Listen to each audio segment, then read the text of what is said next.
সবাই cyber bullying থামাতে চায়, সবাই একটা ডিজিটাল ক্যাম্পাস চায়, সবাই একটা সবুজ ক্যাম্পাস চায়, এবং গবেষণায় খুব ভালো একটা অবস্থান চায়, আবাসন খাতের একটা সুরক্ষা বলয় চায়। কিন্তু মুশকিল হচ্ছে এই সমস্ত জিনিসগুলো করার জন্য তো short term, mid term, long term একটা প্রক্রিয়া তো থাকে। আপনি যদি নির্বাচিত হন, দায়িত্ব পান, আপনার মেয়াদ ম্যাক্সিমাম 1 বছর। এরপর আপনার লিগাসি সেটা টেনে নেবে কি নেবে না, সেটাও তো একটা প্ল্যানিংয়ের ব্যাপার। প্রথমত আপনারা ইন্ডাস্ট্রিয়াল 4 রেভলিউশনের কনসেপ্টটা ব্যবহার করছেন আপনাদের এতে। পাশাপাশি আমি এটা জানতে চাই যে এই ইশতেহার বাস্তবায়নের চ্যালেঞ্জটা কি, কোথায় গিয়ে আপনার মনে হচ্ছে এটা একটা শঙ্কায় পড়তে পারে বাস্তবতার নিরীক্ষে? আচ্ছা, আমি বাস্তবতার আলোকেই বলি। সেটা হচ্ছে আমরা আজকে এখানে যেভাবে সবাই বসে আছি, জি, সহাবস্থানের সৌহার্দ্য, ভ্রাতৃত্বপূর্ণ একটা পরিবেশ, এই পরিবেশ থাকার কারণে আমরা হাসিনার পতন ঘটাইতে পারিছি। একদম। সুতরাং আমার মনে হয় না আমার ক্যাম্পাস বিনির্মাণের ইচ্ছে বড় কোনো চ্যালেঞ্জিং। আমরা যদি সবাই আজকে যেরকম ঐক্যবদ্ধ আছি, আমি জয়ী হই অথবা জয়ী না হই, এখানে যারা আছেন অবশ্যই 1-2 জন এখান থেকে বেরিয়ে আসবেন। যদি আমরা সবাই মিলে সবার প্রতি এরকম একটা সৌহার্দ্যপূর্ণ আচরণ রাখি, সবাইকে মিলে কাজ করি, আমি আশা করি এই চ্যালেঞ্জিং আমাদের জন্য কোনো কিছুই না। আমরা ইচ্ছা আরও বড় কিছু আমরা অর্জন করতে পারবো আমাদের ক্যাম্পাস নিয়ে। তো আমার প্রথম চ্যালেঞ্জিং হচ্ছে যে ঐক্যবদ্ধতা বজায় রাখা। আজকের যে পরিবেশ, আমরা যদি সেটা রক্ষা করতে পারি, আমরা যে কোনো চ্যালেঞ্জিং আমরা গ্রহণ করতে পারবো। এটা হলো আমার প্রথম কথা। 2 নম্বর হচ্ছে আমরা যে চতুর্থ শিল্প বিপ্লবের কথা বলেছি, যে আমাদের ঢাকা বিশ্ববিদ্যালয় 100 বছর হয়ে গেছে, র্যাঙ্কিংয়ে 5-এর ভিতরে নেই। তারপর আমাদের গবেষণার মান, যে আমাদের ল্যাবগুলোর মধ্যে গেলে দেখবেন হয়তো 30 বছর আগেরও এখনও মেশিন পড়ে আছে, মানে দেখা যাচ্ছে অব্যবহৃত, কোনো ব্যবহারে এটা কাজে আসতেছে না। আমার ডিপার্টমেন্টের যে কম্পিউটার ল্যাব, এটা অনলি যেদিন পরীক্ষা হয় ওই দিন একটা পরীক্ষার জন্য ইউজ করা হয়। দেখা হয়েছে আমাদের এখানে। জি, তো ঠিক এই অবস্থা। তো সুতরাং আমরা চাইবো যে লিডারশিপ, যেটা আমাদের ডাকসু যেহেতু একটা লিডারশিপ তৈরি করার এক ধরনের কারখানা বলা যায়, কিন্তু আমাদের যে গবেষণার খাত বা একাডেমিশিয়ান যে প্লটটা আমাদের আছে, ডাকসুর মধ্যে কিন্তু 2টা জিনিসই দরকার। অনেকে এটাকে খুব পলিটিক্যাল করে ফেলতে চায়, অনেক একাডেমিশিয়ানের বাইরে গিয়ে পার্টি অফিসের মতো করে ফেলতে চায়। একজন আছে এটাকে শুধু ফুল একাডেমিশিয়ানের ভিতরে রাখতে চায় এবং কি বিরাজনীতিকরণ করতে চায়। আমরা 2টারই বিরোধিতা করছি। আমরা চাই 2টা একটা সমন্বয় এখানে হবে, কারণ ইউনিভার্সিটি এটা ইউনিভার্সাল থেকে আসা।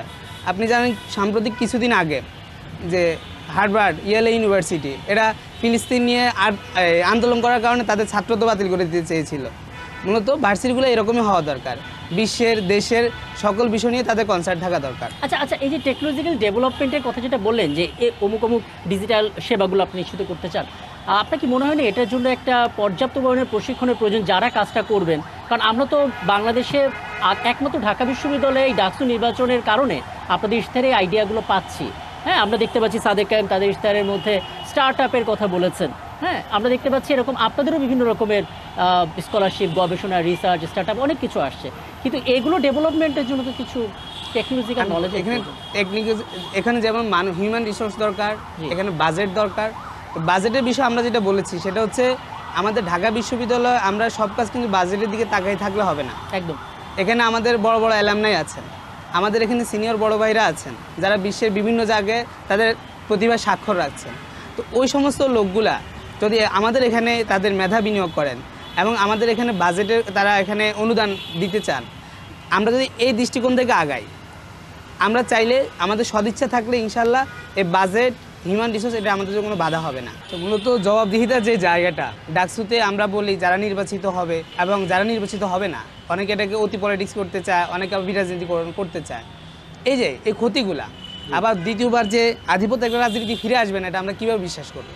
তো আমি ছাত্রদের কাছে এটা অনুরোধ করি, যেই আসুক, যে কোনো সংগঠন থেকে আসুক, সেই যাতে আধিপত্যের রাজনীতিকে না যায়, এটা ছাত্রদের দায়িত্ব, তাকে এই জায়গায় ফিরতে দিবে না। একদম।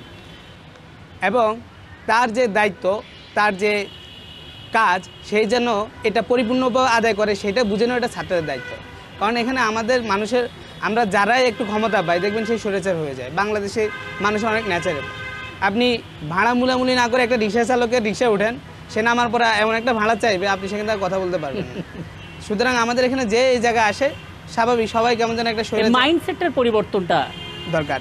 দ্বিতীয় নম্বর যে কথা বলি, যে রাজনীতি কথা যেটা বলা হয়েছে, এখানে ডাকসু একটা শিক্ষার্থী বান্ধব হলো এখানে একটা পলিটিক্স আছে। আচ্ছা। কারণ এখানে দেখবেন অতীতে যতজন এখানে ভিপি হয়েছে বা এখানে নির্বাচিত হয়েছে তারা কোনো না কোনো রাজনৈতিক দলের সদস্য। আর অনেকে আছে ছিল না আগে, কিন্তু সে পরবর্তী নিজের রাজনৈতিক একটা দল খুলে ফেলছে। আচ্ছা। সুতরাং এটাকে ফুল পলিটিক্যাল বাইরে নেওয়ার সুযোগ নেই। তো আমাদের উচিত হচ্ছে যে আমাদের পলিটিক্সে অনেকগুলো সমস্যা আছে, এই সমস্যাকে সমাধান করা। আচ্ছা। যেমন আমি বলি, এই জন্য আমাদের দলের আমরা মোটো দিয়েছিলাম beyond politics beyond fair, DUCSU পরে ব্রাইটার ফ্রন্টিয়ার। অপরাজনীতির বিরুদ্ধে গিয়ে, ভয়ের ঊর্ধ্বে গিয়ে উজ্জ্বল সম্ভাবনা একটা ডাকসু তৈরি হ্যাঁ, করা। আপনার